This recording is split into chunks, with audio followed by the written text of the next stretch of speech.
Je découpe comment, en rondelles? Non, en cubes, comme moi. En cubes? Oui. Dans la cuisine de Maya et Yanli, les ustensiles en plastique sont omniprésents. Ça, c'est pour faire des œufs pochés, pour dresser les cookies. Presse-purée, en écumoire, en couteau. Pour conserver, congeler, chauffer, emballer, qu'il soit souple ou bien dur, pour Maya, le plastique c'est fantastique. Quand je cuisine le soir, j'en fais un peu plus. Je peux manger au travail et je suis tranquille. Et des boîtes comme ça, elles sont pas chères parce que dans les grandes surfaces, pour le premier prix, on peut trouver par exemple 4 boîtes pour 2 €. Pratique et pas cher peut-être, mais Maya s'est-elle déjà demandé si oui ou non, le plastique était nocif? Pour la santé, je pense pas que ça nuit énormément. Avec leurs couleurs acidulées et leurs prix très attractifs, les objets en plastique ont envahi nos cuisines. Pourtant, depuis plusieurs années, de nombreuses recherches ont mis en évidence les dangers du plastique. Notamment quand on le chauffe, car des substances chimiques peuvent alors migrer vers les aliments. Parmi elles, le bisphénol A, une molécule dangereuse pour la santé. Alors, faut-il bannir le plastique de nos cuisines? Enquête. Alors, Sébastien, bonjour. René Habert est chercheur à l'INSERM, l'Institut national de recherche médicale. Avec son équipe, il travaille sur les effets du bisphénol A, une molécule qui perturbe notamment le fonctionnement hormonal. Les premières atteintes du bisphénol A ont été démontrées sur la reproduction masculine. Et puis, plus récemment, on s'est aperçu que les cibles d'action du bisphénol A peuvent également provoquer des maladies cardiovasculaires, peuvent provoquer de l'obésité, des troubles du comportement, des troubles du développement et en particulier également le cancer du sein. Les femmes enceintes et les enfants étant les plus vulnérables, la France a interdit le bisphénol A pour tous les produits destinés aux moins de 3 ans. Une mesure qui s'étendra à tous les autres types de contenants alimentaires en plastique à partir du 1er janvier 2015. En attendant que cette loi soit mise en application et pour limiter les risques, nous avons proposé à Maya de faire un passage en revue de sa cuisine. Bonjour. Bonjour. Anne-Barbarie, enchantée. Maya. Anne Barbarie, une spécialiste de la question, va leur faire un bilan personnalisé. Là, on va commencer par regarder un peu tous les plastiques Oui. que vous utilisez dans votre cuisine. Et là-dedans, vous conservez quoi? Je conserve vinaigre balsamique. D'accord. Aussi, huile d'olive. D'accord. Sa mission principale, faire la chasse au bisphénol A et aux autres types de plastiques potentiellement dangereux. Première leçon, apprendre à reconnaître à quel type de plastique nous avons affaire.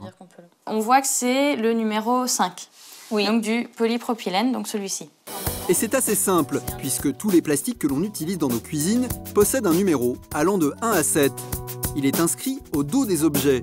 Il s'agit du code d'identification de la résine. Il est imprimé sur le produit et entouré de 3 petites flèches. Sur les 7, il y en a 3 qu'on peut utiliser sans crainte, qui sont le numéro 2, le numéro 4 et le numéro 5, donc les polypropylènes et puis les polyéthylènes.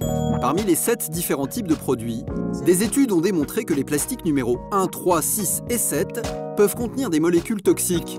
Qu'on les conserve au congélateur ou bien qu'on les réchauffe, lorsqu'ils sont soumis à de fortes températures, les récipients contenant ces molécules sont susceptibles de faire migrer des plastifiants toxiques dans les aliments.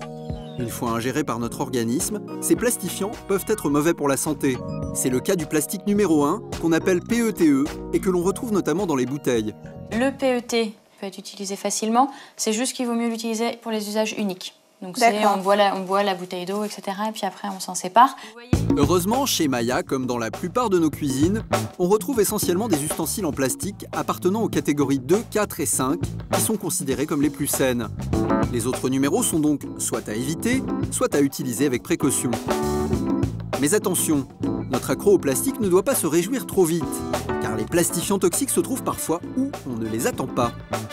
Et donc ce que je vois aussi, c'est que vous avez des boîtes aussi en métal, par exemple des boîtes de conserve. Parce qu'en fait, il y a des plastiques qui sont cachés. Exemple. Et oui, surprenant.